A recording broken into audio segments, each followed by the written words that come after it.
Kemudian Sudarto PN, Bang, kalau kita punya sisa hutang di perusahaan dan kita tidak betah lagi kerja di situ, apakah sisa hutang bisa tetap dicicil dengan tidak bekerja lagi di situ dan apakah kita bisa dipidanakan? Sebelum melanjutkan videonya, jangan lupa follow Instagram Rumah Pancasila _klinik hukum dan subscribe channel YouTube Rumah Pancasila dan Klinik Hukum. Selamat menyaksikan, semoga bermanfaat. Pertama, hutang itu bisa dipidanakan kalau lahir dari penipuan. Makanya diatur di dalam pasal 378 tentang penipuan, ancamannya 4 tahun, bisa ditahan ya. Di sana dikatakan setiap orang yang menggerakkan orang lain dengan nama palsu, martabat palsu, untuk menyerahkan barang sesuatu, menghapuskan piutang, atau memberikan hutang. Jadi ada 3 unsur ya. Menyerahkan barang sesuatu, memberikan hutang, atau menghapuskan piutang. Nah, salah satunya memberikan hutang ini. Tapi dengan menggunakan martabat palsu ya. Martabat palsu dan nama palsu. Contohnya begini, contoh ya. Saya Yosep Parera datang kepada Anda, saya bilang, Pak, saya utang dulu. Berapa? 5 miliar. Bayarnya pakai apa ini loh? Saya diberikan proyek sama Pak Wali Kota 200 miliar. Bukti-buktinya ada ini. Pencairannya besok Pak, bulan Juni. Dilihat, oh ya betul semua, ada tanda tangan wali kota dan lain sebagainya. Kasihlah 5 miliar.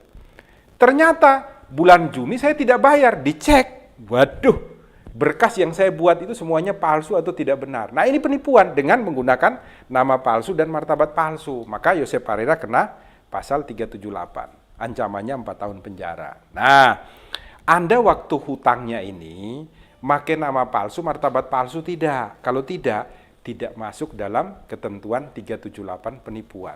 Jadi harus dimengerti ya, penipuan itu ada 3 hal. Menggerakkan orang untuk menghapuskan piutang, memberikan hutang, dan memberikan barang sesuatu. Nah, barang sesuatu ini bisa dalam bentuk jam tangan, mobil, kamera, dan lain sebagainya.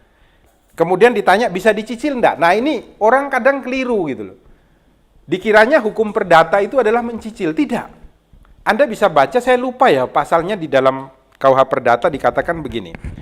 Tidak ada seseorang pun yang dapat memaksakan kepada si pemberi hutang untuk menerima pembayaran sebagian demi sebagian.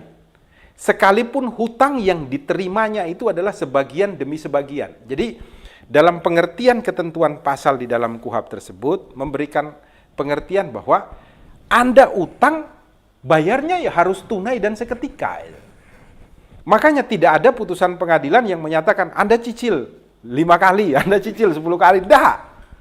Kalau cicil itu berdasarkan kesepakatan. Loh Pak, saya punya Pak. Putusannya pengadilan. Pengadilan memutuskan karena Anda pasti sepakat di muka sidang, saya bayar 5 kali. Oke, itu biasanya di dalam mediasi.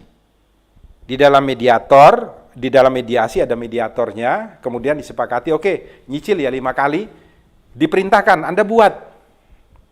Semuanya dibuat, perjanjian berdua, perjanjian itu dibawa ke muka hakim yang menyidangkan, hakim itu mengesahkan.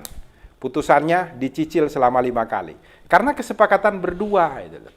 Tapi kalau kedua belah pihak tidak sepakat, diberikan kepada hakim putusannya selalu dibayar secara tunai dan seketika. Nah, nanti kalau Anda tidak bayar tunai dan seketika, kalau di dalam gugatan itu ada permohonan uang paksa, atau biasanya disebut uang duangsom, dihitung per hari umpamanya 500.000, 1 juta, kadang hakim mengabulkan. Setiap hari ketika dia tidak melunasi hutangnya, itu diberikan denda 500.000 rupiah, tinggal kali aja. Pas eksekusi sekian banyak itu. Saya pernah itu, dampingi dieksekusi, jadi yang dieksekusi hanya 1 miliar, uang duangsomnya itu sudah sampai 500 juta. Karena perharinya dikasih duangsomnya itu adalah 1 juta rupiah. Itu ya. Saat kebenaran enggan hari, luang sidang menangis. Saat keadilan mati.